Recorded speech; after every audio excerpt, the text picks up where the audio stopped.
अगर आप service history check करेंगे तो आपके डेट ऑफ ज्वाइनिंग एफपीएस और date of exit FPS not available आएगी। तो नॉट अवेलेबल ही देना होता है, तो पीएफ ऑफिस वाले इस कॉलम को रखते क्यों है? तो इस वीडियो में मैं आपको एफपीएस के बारे में कंप्लीट जानकारी दूंगा।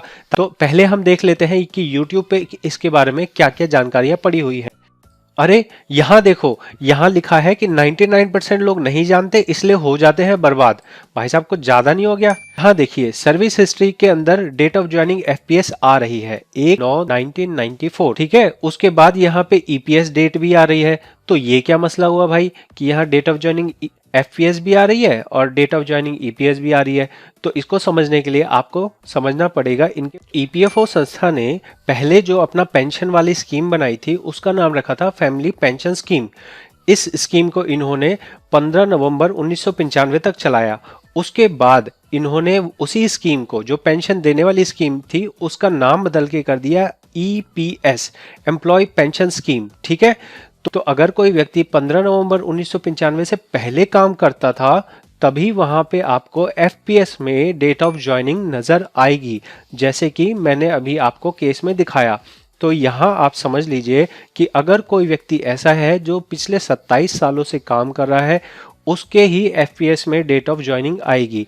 उसके बाद अगर मान लो कि कोई व्यक्ति मान लीजिए 30 साल से काम कर रहा है, तो 15 नवंबर तक उसकी एफपीएस की डेट आएगी।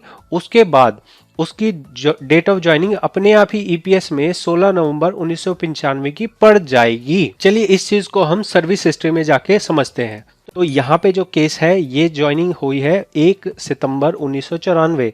इस वजह से यहाँ पे 1 सितंबर 1994 की डेट आई है। यहाँ पे 16 नवंबर 1995 की डेट इसलिए आ गई क्योंकि जो पहले वाली स्कीम थी वो 15 नवंबर 1995 को खत्म हो गई थी। जितने भी मेंबर थे उन्हें पीएफ वालों ने ऑटोमेटिक नई स्कीम में ट्रांसफर कर दिया। ये जो केस मेरे पास आया है, इसके अंदर आप देखिए कि कंपनी ने एक मिस्टेक की है। मिस्टेक ये है कि अगर आपने डेट ऑफ ज्वाइनिंग एफपीएस डाला है तो आपको डेट ऑफ एग्जिट एफपीएस भी डालना चाहिए था। और यहाँ क्या डेट होनी चाहिए थी? यहाँ डेट होनी चाहिए थी जिस दिन ये स्कीम खत्म हो गई, जो कि होती है 15 नवंबर 1995। तभी तो जाके नेक्स्ट डे की यहाँ ज्वाइनिंग आ गई ना। अब ये जो सर है इनको प्रॉब्लम आएगी क्योंकि जब ये मंथली पेंशन के लिए अप्लाई करेंगे तो इन्हें ये कहा जाएगा कि आपके रिकॉर्ड में प्रॉब्लम है, तो इन्हें ठीक करवाना पड़ेगा। डेट ऑफ एग्जिट एफपीएस भी डलनी जरूरी है। अगर आपने 1995 के बाद सर्विस ज्वाइन की है तो वहां पे आपका हमेशा नॉट अवेलेबल होगा और वहां आपका अवेलेबल होने की कोई ज़रूरत नहीं है। तो आशा करूंगा आप ये वीडियो से समझ पाए होंगे कि एफपीएस का क्या महत्व है, एफपीएस नॉट अवेलेबल क्यों आता है, एफपीएस में अगर डेट ऑफ ज्वाइनिंग है तो उसकी क्या डेट ऑफ एग्जिट होनी चाहिए। अगर ये सभी चीज़ें समझ आई हैं तो कृपया करके कमेंट में अपना फीडबैक ज़रूर दें। बहुत बहुत धन्यवाद।